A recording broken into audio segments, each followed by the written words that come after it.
안녕하세요. 익명의 도시입니다. 진화론 이해하기 6번째 영상입니다. 영상을 시청하시기 전에 구독과 좋아요, 알림 설정 부탁드립니다. 지난 영상에서 자연 선택에 의한 진화에 대해 이야기했고, 여기에는 4가지의 가설들이 있다고 설명했습니다. 그것은 다음과 같습니다. 가설 1. 집단 내의 개별 개체들은 서로 다르다. 가설 2. 그 변화는 적어도 부분적으로 부모로부터 자손에게 전달된다. 가설 3. 몇몇 개체들은 다른 개체들보다 생존과 번식에 더 성공한다. 가설 4. 생존과 번식에 성공한 개체들은 단순히 운이 좋은 것이 아니라 그들이 물려받은 다양한 특성 때문에 그들은 생존과 번식에 성공했고, 이러한 특성들은 그들의 자손에게 전달될 것이다. 만약 이 4가지의 가설들이 모두 맞다면 유기체의 집단은 세대를 거쳐감에 따라 불가피하게 변화할 것입니다. 오늘 영상에서는 이 4가지 가설과 이에 따른 예측 결과를 각각 검토할 것입니다. 우선은 금어초에 대한 이야기입니다. 금어초는 원산지가 남유럽 및 북아프리카 지역으로 용의 잎과 닮아서 영어로 스냅드래곤이라는 명칭이 붙었으며, 한국에서는 금붕어를 닮아서 금어초 혹은 금붕어꽃이라고 부르는 꽃입니다. 이 꽃을 대상으로 한 연구에서 까다로운 호박벌에 의한 자연선택이 금어초의 꽃 색깔의 진화를 야기할 수 있는지를 확인하려고 했습니다. 이를 위해 그들은 48송이로 이루어진 실험군을 구성했고, 이 실험군을 통해 다윈이 제시한 가설 4가지에 대해 확인해 보았습니다. 가설 1. 개체들은 서로 다르다. 이 연구에서 사용된 개체군의 금어초는 꽃 색상이 다양했습니다. 전체 개체군의 4분의 3은 거의 순백색이고 꽃잎에 2개의 노란색 반점을 갖고 있습니다. 나머지는 전체적으로 노란색 꽃들이었습니다. 가설 2. 변화가 유전된다. 이 연구에서 언급된 식물들 사이의 색깔의 변화는 단일 유전자에 대한 식물의 유전자형의 차이에서 기인합니다. 이 유전자는 2개의 대립 유전자를 갖고 있는데, 여기에서 우리는 그것을 라지 S와 스몰 s라고 부를 것입니다. 유전자형 라지 SS 혹은 라지 S, 스몰 s를 갖는 개체는 노란색 반점이 2개가 있는 흰색 꽃을 갖게 될 것입니다. 유전자형 스몰 SS를 갖는 개체는 전체적으로 노란색 꽃입니다. 실험군 집단에 있는 48송이의 꽃들 중에 12송이는 라지 SS, 24송이는 라지 S, 스몰 s, 나머지 12송이는 스몰 SS의 유전자형을 갖습니다. 이 그림은 이 연구에서 사용된 금어초에서의 표현형의 변이와 이러한 변이의 원인이 되는 유전자형의 변이를 보여줍니다. 검증 가설 3. 생존과 번식에서 개체들의 성공은 다양한가? 이 연구는 콜로라도의 한 초원에서 실험을 실시했지만, 그들은 금어초를 화분에 심고 모든 식물들이 살아남도록 했습니다. 그러나 연구자들은 금어초의 수정 과정에는 개입하지 않았으며, 대신 그들은 자유롭게 사는 호박벌이 식물을 수정시키도록 했습니다. 벌이 꽃가루를 묻혀서 수정에 성공했는지를 측정하기 위해 연구자들은 각 꽃에 벌이 방문한 횟수를 추적했습니다. 씨앗을 만들어 식물의 수정이 성공했는지를 측정하기 위해 연구자들은 각각의 열매에서 생성된 씨앗을 세어보았습니다. 다윈의 3번째 가설과 일관되게 이 식물은 수정에 성공해서 상당한 변이를 보여주었습니다. 검증 가설 4. 번식의 결과는 무작위적이지 않은가? 연구자들은 어떤 색깔이 다른 색깔보다 더 많은 벌을 끌어모을 것이라고 기대했지만, 연구자들은 그 색깔이 어떤 것인지는 몰랐습니다. 단 흰색 금어초에 있는 노란 점들은 벌들이 꽃에서 꿀을 찾는 데 도움을 주는 가이드 역할을 할 것으로 생각됩니다. 전체적으로 노란색의 꽃들은 꿀을 안내하는 것이 부족해서 벌에게는 덜 매력적일 수도 있습니다. 혹은 다른 꽃들에 비해서 더 잘 보이고 따라서 더 매력적일 수도 있습니다. 결과는 연구자들이 흰 꽃이 노란 꽃보다 2배 더 많은 벌의 방문을 받았다는 것을 발견했습니다. 씨앗 생산을 통한 수정의 성공은 꽃가루를 통한 수정의 성공보다 색상과 덜 관련되어 있습니다. 그럼에도 불구하고 흰색 꽃은 노란색 꽃보다 더 좋은 결과를 얻었는데, 다시 말해 평균적으로 과일당 더 많은 씨앗을 생산했습니다. 다윈의 4번째 가정과 일관되게 수정의 성공은 무작위적인 것이 아닙니다.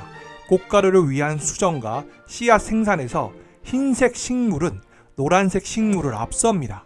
이 연구의 실험에서 자발적으로 참여했던 호박벌들은 다윈이 비둘기를 사용하는데 했던 것과 동일한 역할을 했습니다. 그들은 특정 개체군의 특정 개체를 선택하여 높은 번식력을 부여했습니다. 흰색 식물은 노란색 식물보다 수정 성공률이 더 높았고, 꽃의 색상은 유전자에 의해 결정되기 때문에 다음 세대의 금어초는 흰색 꽃의 비율이 더 높았어야 합니다. 실제로 다음 세대는 흰색 꽃의 비율이 더 높았습니다. 초기 개체군 중 75%가 흰색 꽃이었고 그 자손 중 77%가 흰색 꽃이었습니다. 금어초 개체군은 예상대로 진화했습니다. 흰색 꽃의 비율이 2% 증가하는 것은 그리 많지 않은 것처럼 보일 수 있습니다. 그러나 작은 변화는 여러 세대에 걸쳐 축적될 수 있습니다. 이 실험의 개체군이 이러한 속도로 진화하면 흰색 꽃이 전체를 지배하는데 많은 기간이 걸리지 않을 것입니다. 이 연구의 실험은 적어도 연구자들에게 다윈의 첫 2가지의 가설이 유효할 때 실험군에는 다윈의 이론이 적어도 효과가 있다는 것을 보여줍니다. 하지만 이 이론은 연구자들이 아무것도 조작하지 않은 완전한 자연 집단에서 과연 효과가 있을까요? 이를 발견하기 위해 우리는 갈라파고스 제도에서의 다윈의 핀칫에 대한 연구를 찾아볼 필요가 있습니다. 진화론에 대해 학교에서 배웠던 분들은 갈라파고스 섬의 핀칫의 부리에 대한 언급은 들어보셨을 것이라고 생각합니다. 1973년부터 갈라파고스 군도에서 핀칫새를 연구해온 학자들이 있습니다. 전체적으로 다윈의 핀칫새라고 불리는 이 새들은 아마도 200만 년에서 300만 년 전 카리브해에서 이 갈라파고스 제도에 들어온 도명 핀칫새로부터 파생되었습니다. 이 새들의 후손들은 갈라파고스 섬에 서식하는 13종과 코코스 섬에 서식하는 14종으로 이루어져 있습니다.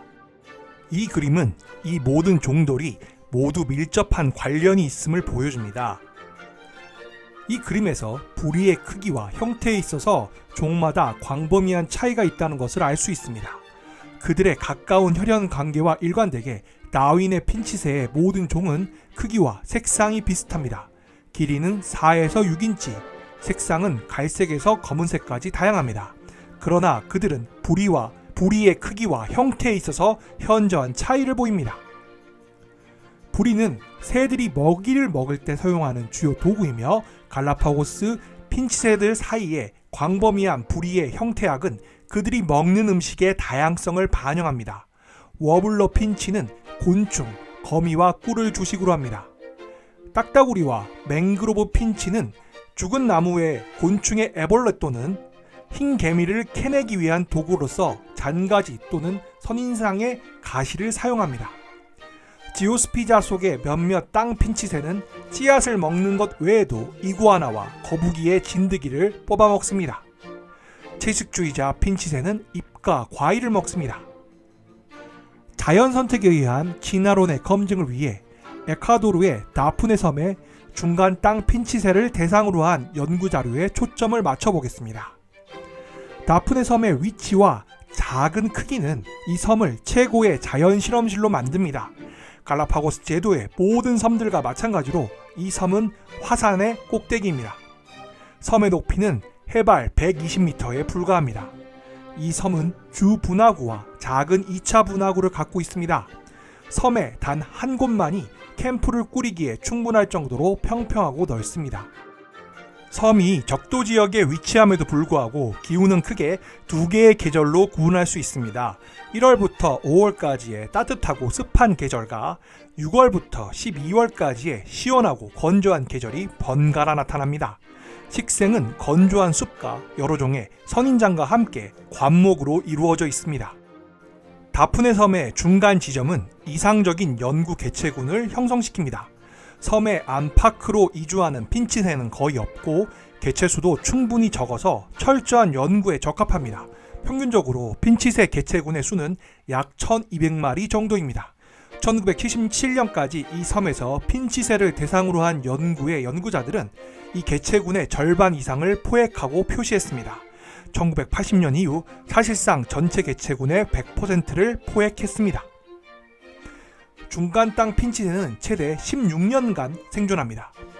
이 핀치새의 한 세대는 4.5년입니다. 중간 땅 핀치새는 씨앗을 주식으로 합니다. 이 핀치새는 뿌리 윗부분에 씨앗을 잡고 힘을 가하여 씨앗을 깨트립니다. 연구자들에 의하면 핀치새 종 내에서 뿌리 크기와 수확된 씨앗의 크기 사이에는 상관관계가 있다고 합니다. 일반적으로 더 큰 부리를 가진 새들은 더 큰 씨앗을 먹고 더 작은 부리를 가진 새들은 더 작은 씨앗을 먹습니다. 이는 다른 부리의 크기를 가진 새들은 다른 크기의 씨앗을 더 효율적으로 처리할 수 있기 때문입니다. 연구자들은 핀치의 다리에 번호가 매겨진 알루미늄 띠와 3가지 색상의 플라스틱 띠를 달아 핀치에 표식을 붙였습니다. 이는 과학자들이 야상에서 각각의 새들을 식별할 수 있게 해줍니다. 과학자들은 또한 각 개체의 무게를 측정하고 날개 길이, 꼬리 길이, 부리의 폭, 부리의 깊이, 부리 길이를 측정합니다. 이 모든 특징들은 개체군이 다양성을 갖고 있다는 것을 보여줍니다. 다프네 섬에서 수집된 핀치새의 부리 깊이를 표시한 자료는 부리의 깊이가 상당히 다양하다는 것을 보여줍니다. 연구자들이 측정한 모든 핀치새의 특성은 다윈의 첫 번째 가설과 일치합니다. 개체군 내 개체 사이의 변이는 사실상 보편적입니다. 다프네 섬의 개체군 내에서 개별 핀치새들은 부리의 깊이가 다양한데 이는 핀치새들이 경험하는 환경이 다르거나 그들의 유전자형이 다르거나 혹은 두 가지 모두 이유가 될 수 있습니다. 환경적 변이가 부리 깊이에서의 변이를 야기할 수 있는 여러 가지 방법이 있습니다. 각각의 새들이 새끼 시절에 받는 음식 양에서의 변이는 성장한 후에 부리 깊이에서의 변이를 야기할 수 있습니다. 단단한 씨앗, 암석에 대한 부상 혹은 마모도 부리의 크기와 모양에 영향을 미칠 수 있습니다. 이와 관련하여 우리는 핀치새의 부리의 변이가 적어도 일부가 유전적으로 기반한 것인지 그리고 그러한 변이가 부모로부터 자식으로 전달되는지를 확인하기 위해 부리 깊이의 유전 가능성을 추정할 수 있습니다. 형질의 유전 가능성은 유전자의 차이로 인한 개체군에서의 변동의 비율로서 정의됩니다.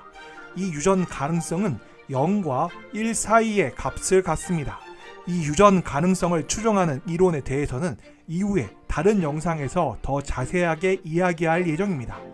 지금은 만약 각각의 개체 사이의 차이점이 그들이 물려받은 대립 유전자의 차이 때문이라면 후손들은 그들의 부모를 닮을 것이라는 점에 주목하겠습니다. 연구자는 핀치새가 성체 크기에 도달한 후에 어린 개체들의 평균 부리 깊이를 부모의 평균 부리 깊이와 비교했습니다. 연구 결과는 친척들 사이에 강한 상관성을 보여줍니다. 이 그래프에서 알 수 있는 것처럼 얕은 부리를 갖는 부모 핀치새는 그들의 새끼 핀치새가 얕은 부리를 갖는 경향이 있고 깊은 부리를 갖는 부모 핀치새는 깊은 부리를 갖는 새끼 핀치새를 갖는 경향이 있습니다. 이는 부리 깊이에 있어서 관찰된 변이의 대부분이 유전자에 기초하고 있으며 후손에게 전달될 수 있다는 것을 보여주는 증거입니다. 그러나 방금 전 그래프를 해석하는 데에는 주의가 필요합니다. 이 그래프에서 직접적으로 보여지지 않는 가족 구성원, 모성 영향, 동종의 둥지 기생 및 잘못 식별된 친자 관계에 의해 형성되는 환경들은 형질의 유전 가능성을 과장하거나 과소평가하게 할 수 있습니다. 이 문제와 관련하여 다른 연구에서는 이러한 교란 요인들을 제거하기 위해 이 핀치세에 대해 현대적인 유전적 분석을 실시했습니다. 다윈의 두 번째 가설인 개체의 변화는 적어도 부분적으로 부모로부터 자손에게 전달된다는 것이 다프네 섬의 중간 땅 핀치세에 대해서는 사실이라는 것이 분명합니다. 우리는 중간 땅 핀치세들 사이에 브리키 크기에서의 변이를 일으키는 유전자의 정체를 아직까지는 알지 못합니다. 이와 관련하여 몇몇 연구자들은 단서를 제공했습니다. 한 연구에서는 배아 발달 중에 활성화되는 것으로 알려진 골형성 단백질 포, 소위 BMP4라는 성장인자에 초점을 맞추었습니다. BMP4는 새 부리의 형태를 조각하는 것을 돕는 신호 분자입니다. 6종의 땅 핀치세 각각에 대해 연구자들은 BMP4를 암호화하는 유전자인 BMP4에 의해 형성된 mRNA에 결합하는 형광 탐심으로 특정 발달 연령의 배아 3개를 다루었습니다. 각각의 배아에 대해 과학자들은 상피와 중피의 최대 형광을 측정한 후 후자를 전자로 나누어 상피에서 BMP4 발현을 정량화했습니다. 이 과정은 중간엽 BMP4 발현에 대한 표준화된 값을 제공합니다. 이 그림은 개별 땅 핀치세 종에 대한 얼룩진 부리 싹을 보여주며 중간엽 BMP4 발현을 증가치를 기준으로 배열됩니다. 그리고 이어서 다 자란 개별 땅 핀치새들의 부리를 보여줍니다. 이 그래프는 BMP4 발현이 높은 종들이 더 깊은 부리를 갖고 있음을 보여줍니다. 종 내 개체 간의 변이를 담당하는 유전적 기제는 종 사이의 차이를 담당하는 것과 동일할 수도 있고 그렇지 않을 수도 있습니다. 그러나 합리적인 가설은 BMP4 발현에서 유전적으로 암호화된 차이가 핀치새들의 부리 크기의 변이의 일부분을 설명한다는 것입니다. 지금 막 제가 설명을 드린 핀치새 부리 크기 및 형태를 결정하는 유전자에 대한 내용은 생소하고 어렵다고 생각합니다. 사실 이해하지 못하셔도 상관없습니다. 저도 관심이 있어서 자료도 열심히 찾고 논문도 읽어보았지만 여러분이 전공자가 아니라면 이해하기 쉽지 않을 것입니다. 그러나 중요한 것은 핀치새들 사이의 부리 크기의 차이는 유전적으로 전달되었다는 것. 다시 말해 자연 선택과 관련하여 다윈의 두 번째 가설이 단순히 이론의 수준이 아니라 실증적인 연구를 통해 야생의 환경에서도 입증되었다는 것입니다. 연구자들은 1973년부터 매년 다프네 섬의 핀치새들을 감시해 왔는데 그들은 1977년 이 섬에서 발생했던 끔찍한 가뭄을 목격하였습니다. 우기 동안 보통 130mm의 강우량을 기록하지만 1977년 이해에는 단지 24mm의 강우량만을 기록했습니다. 이로 인해 대부분의 식물들은 꽃을 피우지 못했고 따라서 씨앗을 만들지 못했습니다. 중간 땅 핀치새들은 번식을 시도조차 하지 않았습니다. 20개월에 걸쳐서 다프네 섬에 있는 땅 핀치새의 개체군의 84%가 사라졌습니다. 이에 대해 연구자들은 대부분이 굶어 죽었다고 추론했습니다. 개체수의 감소는 새들이 먹는 씨앗의 가용성의 감소와 동시에 발생했습니다. 당시에 38마리의 수척하게 마른 새들이 실제로 죽은 채 발견되었습니다. 사라진 새들 중 어떤 새도 다음 해에 다시 나타나지 않았습니다. 1978년에는 전체 개체수의 일부만이 번식할 수 있었습니다. 이러한 규모의 사망률은 드문 일이 아닙니다. 다른 연구에 의하면 다른 핀치종 개체군의 89%가 번식하기 전에 사망한다고 합니다. 또 다른 연구에서는 1980년과 1982년의 가뭄 기간 동안 다프네 섬의 핀치종의 19%와 25%가 사망했다는 것을 보고하였습니다. 사실 연구된 모든 자연 개체군에서 생존하여 번식하는 것보다 매 세대 더 많은 자손이 생깁니다. 일정한 규모의 개체군에서 각 부모는 일생 동안 낳아서 생존시키는 새끼는 평균 한 마리 정도입니다. 그러나 유기체의 생식력은 이것보다 훨씬 더 높습니다. 다윈은 이 점을 설명하기 위해 코끼리를 선택했는데 그 이유는 코끼리가 동물 중에서 가장 느린 번식자였기 때문입니다. 다윈은 만약 한 쌍의 모든 자손이 살아남아서 번식한다면 750년 후에는 1900만 마리의 자손이 있을 것이라고 계산했습니다. 이 수치는 빠르게 번식하는 개체에게서는 훨씬 더 놀라운 것입니다. 이와 관련하여 한 연구자는 불가사리 한 쌍의 후손들이 모두 살아 번식한다면 불과 16년 후에는 그 개체 수가 우주에 존재하는 전자의 추정 개수인 10의 79승을 초과할 것이라고 계상했습니다. 우리가 엄청난 수의 불가사리와 코끼리에 둘러싸이는 것을 막아주는 유일한 방법은 엄청난 사망률입니다. 이를 감안하면 우리가 지금까지 언급한 자료는 대부분의 개체군에서 번식하기 위해 살아남은 일부 개체들은 다른 개체들보다 수정과 자손을 남기는데 더 뛰어나다는 것을 보여줍니다. 따라서 다윈의 세 번째 가설은 보편적으로 사실이라고 말할 수 있습니다. 다윈의 네 번째 가설은 생존하고 계속해서 번식하거나 혹은 가장 많이 번식하는 개체들은 특정한 변이를 갖는다는 것입니다. 앞서 언급한 1977년 가뭄에서 중간 땅 핀칫의 개체군에서 살아남은 비무작위적이거나 자연적으로 선택된 하위 개체군이 있는가?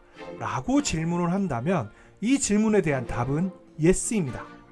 앞서 언급한 1977년의 가뭄에서 이 가뭄이 지속됨에 따라 이용 가능한 종자의 종류와 수가 달라졌습니다. 다프네 섬의 핀칫새들은 다양한 식물의 씨앗을 먹습니다. 이 씨앗은 작고 부드러운 것에서부터 크고 단단한 것까지 다양합니다. 작고 부드러운 씨앗은 깨트리기가 쉬워서 새들이 가장 선호합니다.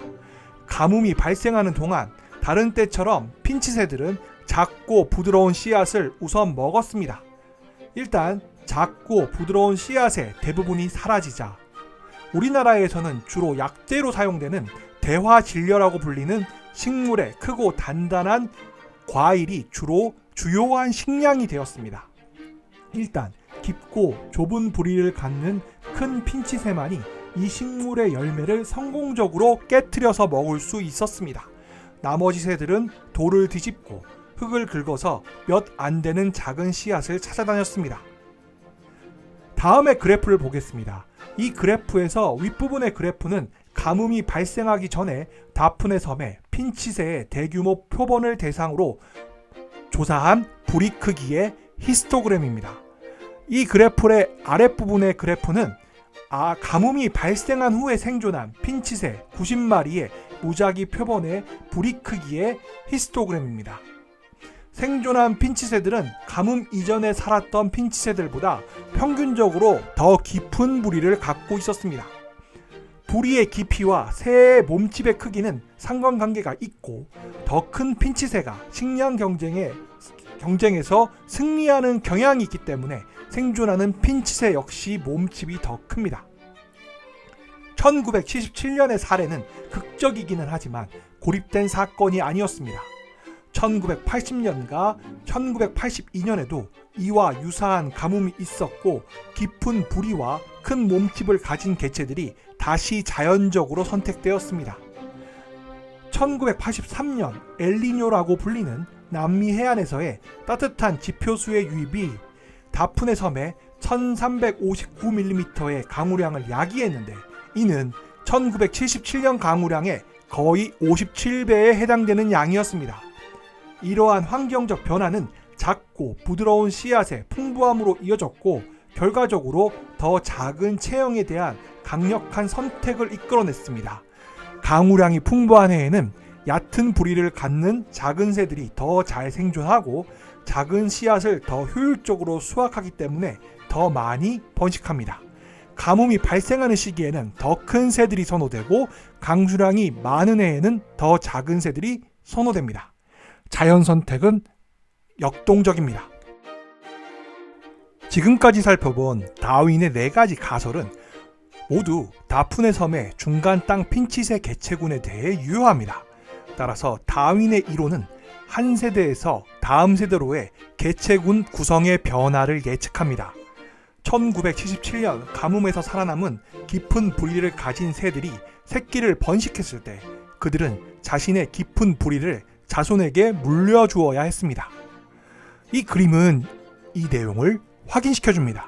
1978년에 부화한 새끼들은 1976년에 부화한 새끼보다 더 깊은 부리를 갖고 있습니다. 이는 개체군이 진화했음을 말해줍니다. 이와 관련하여 연구자들은 1970년대부터 다푼의 섬의 핀칫의 개체군을 계속 관찰해왔습니다. 기후와 조류 공동체의 예측할 수 없는 변화와 그에 따른 섬의 식물 공동체의 변화 덕분에 연구자들은 깊은 부리를 갖는 개체들이 더 높은 비율로 생존했을 때 자연 선택의 사례들과 얕은 부리를 갖는 개체들이 높은 비율로 생존했을 때의 자연 선택 사례들을 목격했습니다. 이 그림은 30년 동안 세 가지 특성에 대한 개체군의 평균의 변화를 보여줍니다. 각 특성은 부리 깊이와 같은 측정 가능한 특성들의 통계적 종합치입니다. 예를 들어 PC1 부리 크기는 부리의 깊이, 부리 길이 및 부리의 폭을 결합한 수치입니다. 만약 부리 크기에서의 진화가 발생하지 않았다면 모든 자료의 95%의 신뢰 구간은 완전한 자료를 갖춘 첫 해인 1973년에 95%의 신뢰 구간인 음영이 있는 영역과 겹쳤을 것입니다. 많은 지점이 음영이 있는 구간과 겹치지 않는다는 것은 통계적으로 감지할 수 있는 진화를 보여준 개체군을 의미합니다.